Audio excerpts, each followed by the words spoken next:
0320. This is Joe Johnson 030. Representing JVS. We are back for another season review for Game of Thrones, the second season. Joe's been grinding. I gotta give it up to him because within 3 days at least, like he's caught all the way up, and now he's at the third season. I stopped at episode 9, and I'm kind of at a standstill. But I have to say, looking at season 2 again, it was also an awesome experience again. But I'm gonna let Joe take the rounds because this is his first time really watching. I'd watched it before. What were some of the highlights you really enjoyed about the second season? Oh man, highlights. My favorite part of this entire season was probably Tyrion defending King's Landing. Yeah. So I think, dude, I felt so bad for him afterwards. Where he really didn't get recognition. Yeah. For what he did. The dude, he literally probably, he rallied everybody together.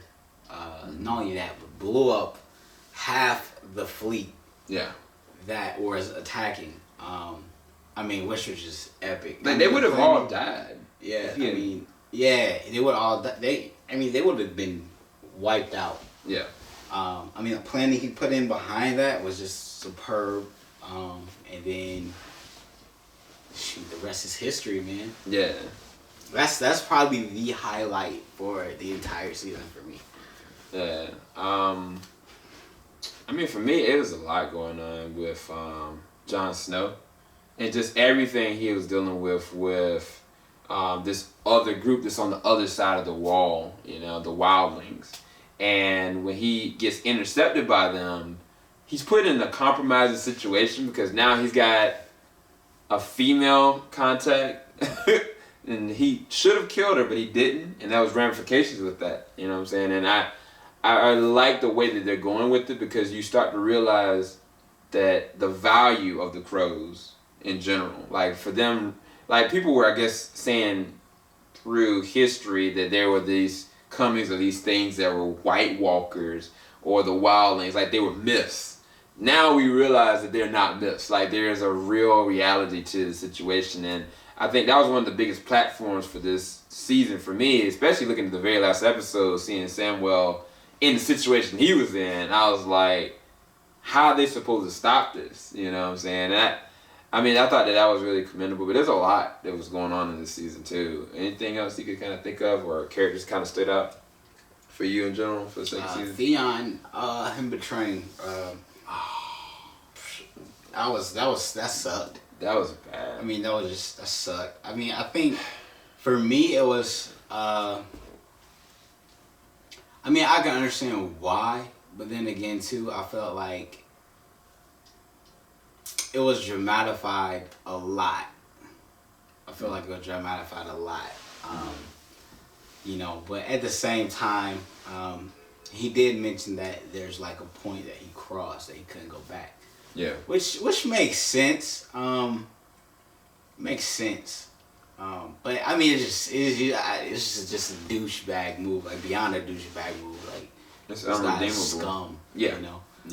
Yeah. But cause it's like you said, like he sacked the people, turned on the people that really took him in. Now the circumstances of that, if I would have seen like how the Starks took him in or kind of kept him prisoner in a sense, I could see if they were torturing him and doing this and doing that, but I feel like he had a good life. He was family. He had a really good life in a lot of different regards. And he turned his back on Robb, and he turned his back on the boys, burnt them kids alive, which is actually the farmers' boys.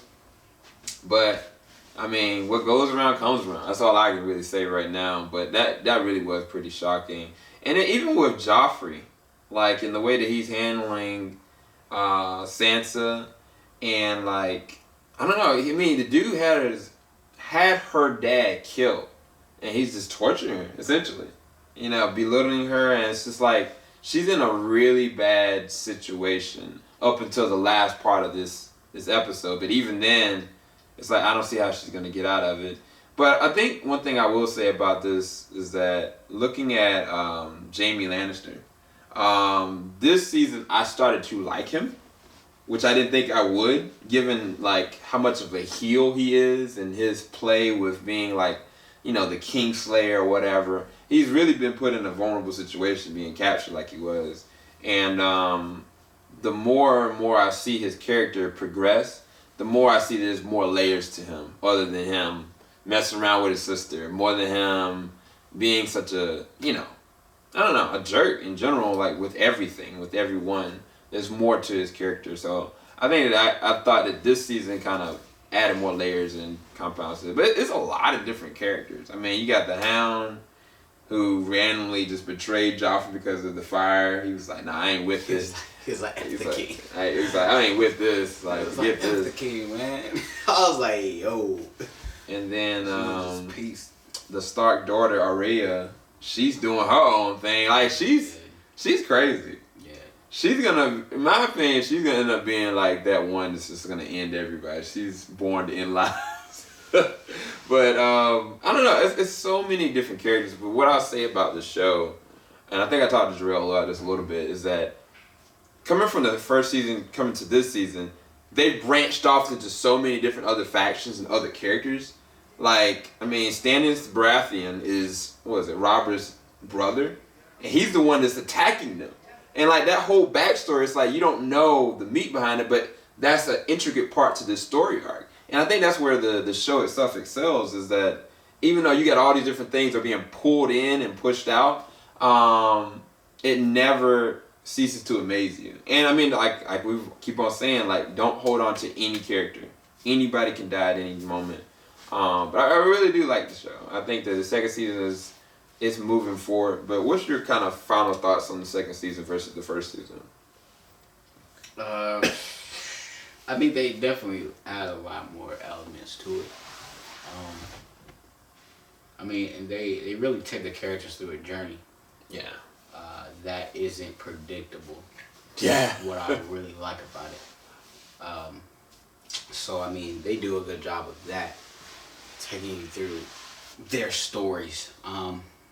Primarily, that example, I would say, Khaleesi, like, she goes through this, like, really this roller coaster of, like, discovering herself and being challenged.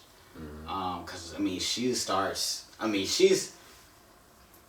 been married off, actually fell in love with her husband. He's killed, loses her son, you know what I'm saying? So she just got this downfall.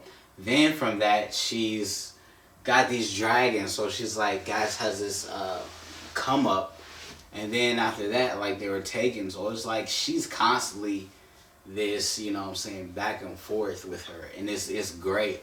Yeah. Very entertaining to watch. Yeah, I mean, other thing is, like, there's a lot more mysticism in this one, where you got, like, the Red Queen. Yeah. You got this random person that's kind of like a shaman dude that kind of messes with Khaleesi and her dragons. And you can tell, even with Bran Stark, the one that's crippled, like, he's got some other stuff going on, too. And I think that is a whole different other element. Especially adding in these White Walkers, it's like, what is the real capability of this situation? Like, what is gonna happen? Like, you really can't predict anything more. And I guess that's the reason why we like the show more than anything. But what would you give this season as far as rating compared to the first season? Shoot, compared to the first season, to be honest with you, I liked the first season better than I liked the second season. Mm-hmm. But at the same time, I really enjoy the second season. Like, I feel like I enjoy the first season more, but at the same time, there's a lot of value in the second season that I really enjoy as well.